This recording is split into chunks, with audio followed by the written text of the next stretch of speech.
ಬೊಂಬಾಟ್ ಕಿಚನ್ಗೆ ಸ್ವಾಗತ. ಯಾರೆಲ್ಲ ನಮ್ಮ ಚಾನಲ್ನ ಫಸ್ಟ್ ಟೈಮ್ ನೋಡ್ತಿದ್ದಾರೆ ದಯವಿಟ್ಟು ಸಬ್ಸ್ಕ್ರೈಬ್ ಮಾಡ್ಕೊಂಡು ಲೈಕ್ ಮತ್ತು ಶೇರ್ ಮಾಡಿ.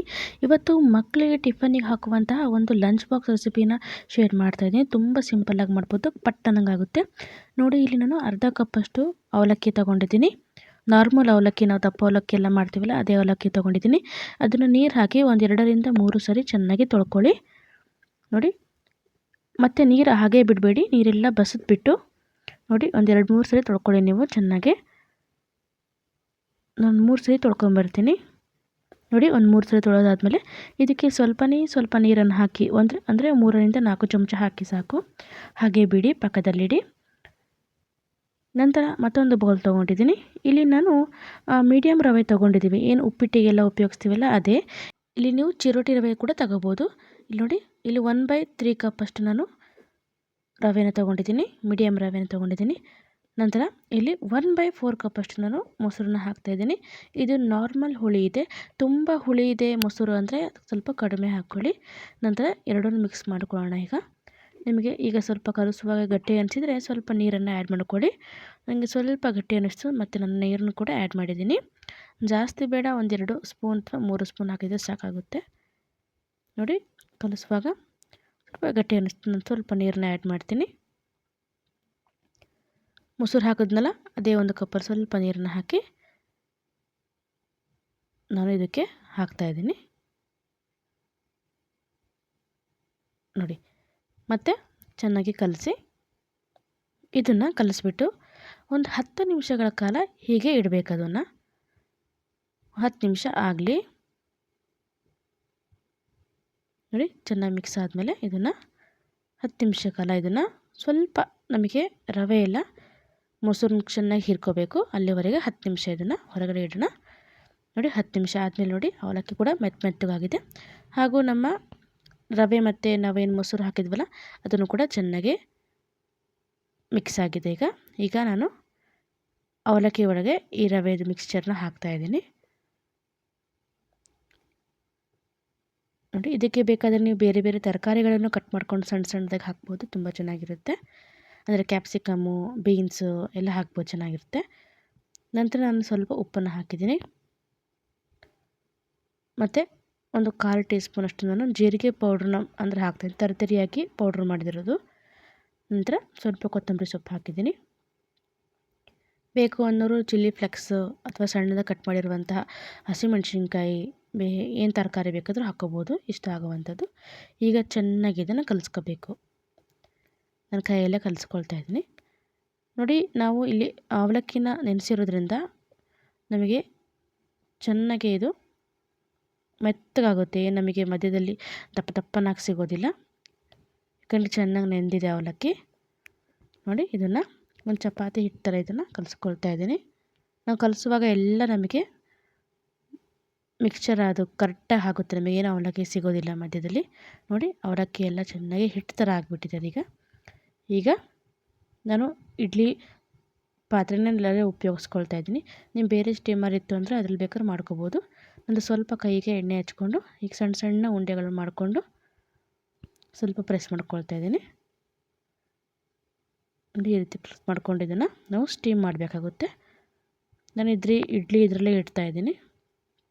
ಬೇಕಾದ್ರೆ ಓಪನ್ ಪ್ಯಾನಲ್ಲಿ ಕೂಡ ನೀವು ನೀರನ್ನು ಹಾಕಿಬಿಟ್ಟು ಮೇಲ್ಗಡೆ ಒಂದು ಸಣ್ಣ ಪ್ಲೇಟ್ ಇಟ್ಬಿಟ್ಟು ಅದರ ಮೇಲೆ ಕೂಡ ನೀವು ಇಟ್ಕೋಬೋದು. ನೋಡಿ, ಎಲ್ಲ ಹಿಟ್ಟನ್ನು ಈ ರೀತಿಯಾಗಿ ನಾನು ಮಾಡ್ಕೊಂಬರ್ತೀನಿ. ತುಂಬ ಚೆನ್ನಾಗಿರುತ್ತೆ ಇದು, ಮಕ್ಕಳಿಗೂ ಇಷ್ಟಪಟ್ಟು ತಿಂತಾರೆ.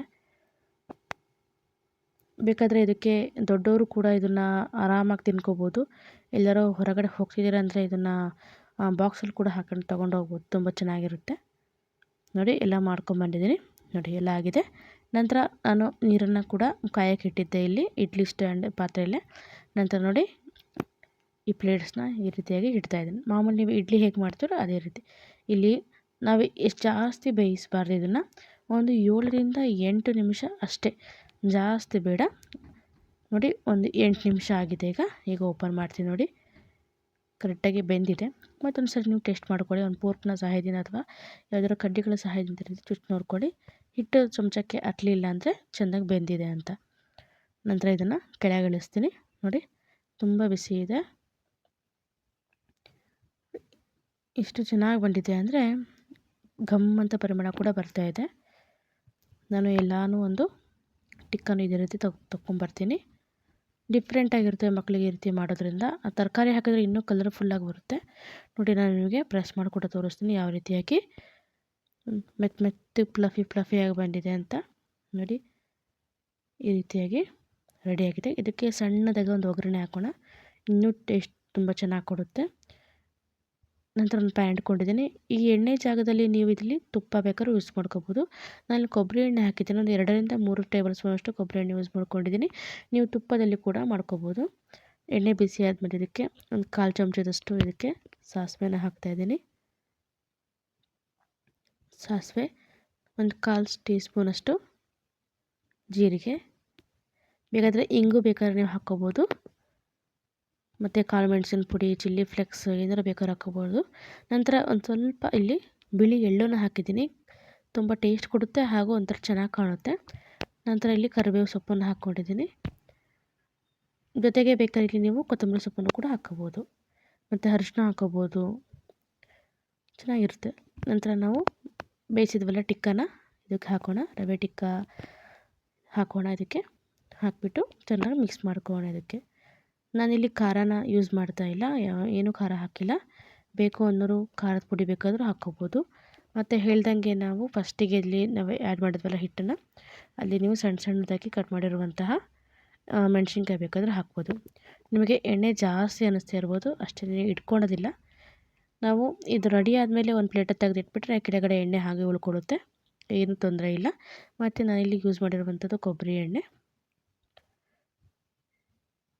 ನೋಡಿ ಇದನ್ನು ಕ್ಲೀನಾಗಿ ಮಿಕ್ಸ್ ಮಾಡ್ಕೋಬೇಕು. ಸ್ವಲ್ಪ ನಾನು ಕೊತ್ತಂಬರಿ ಸೊಪ್ಪನ್ನು ಹಾಕ್ತಾಯಿದ್ದೀನಿ ಮೇಲಿಂದ ಚೆನ್ನಾಗಿ ಕಾಣಲಿ ಅಂತ. ತುಂಬ ಚೆನ್ನಾಗಿರುತ್ತೆ ಇದು ತಿನ್ನಕ್ಕಂತೂ. ನಾನು ಹೇಳ್ದಂಗೆ ಇದಕ್ಕೆ ಖಾರ ಪುಡಿ ಬೇಕಾದರೆ ಚಿಲ್ಲಿ ಫ್ಲೆಕ್ಸ್ ಹಾಕ್ಕೊಂಡ್ರೆ ಖಾರವಾಗಿ ತುಂಬ ಚೆನ್ನಾಗಿರುತ್ತೆ. ಮಕ್ಕಳಿಗೆ ಲಂಚ್ ಬಾಕ್ಸಿಗೆ ಹಾಕೋ ಕಲರ್ಫುಲ್ಲಾಗಿ ಕಾಣುತ್ತೆ. ಮತ್ತು ಎಳ್ಳೆಲ್ಲ ಹಾಕಿದ್ದೀವಲ್ಲ, ನೋಡಿ ಯಾವ ರೀತಿ ಕಲರ್ಫುಲ್ಲಾಗಿ ಕಾಣ್ತಾ ಇದೆ. ನೋಡಿ ಒಂದು ಪ್ಲೇಟಿಗೆ ಹಾಕ್ಕೊಂಡಿದ್ದೀನಿ. ಇದನ್ನು ಲಂಚ್ ಬಾಕ್ಸಲ್ಲಿ ನಾವು ಇಟ್ಕೋಬೋದು. ಮತ್ತು ನಾನು ಚಟ್ನಿ ಮಾಡಿಲ್ಲ ಇದಕ್ಕೆ.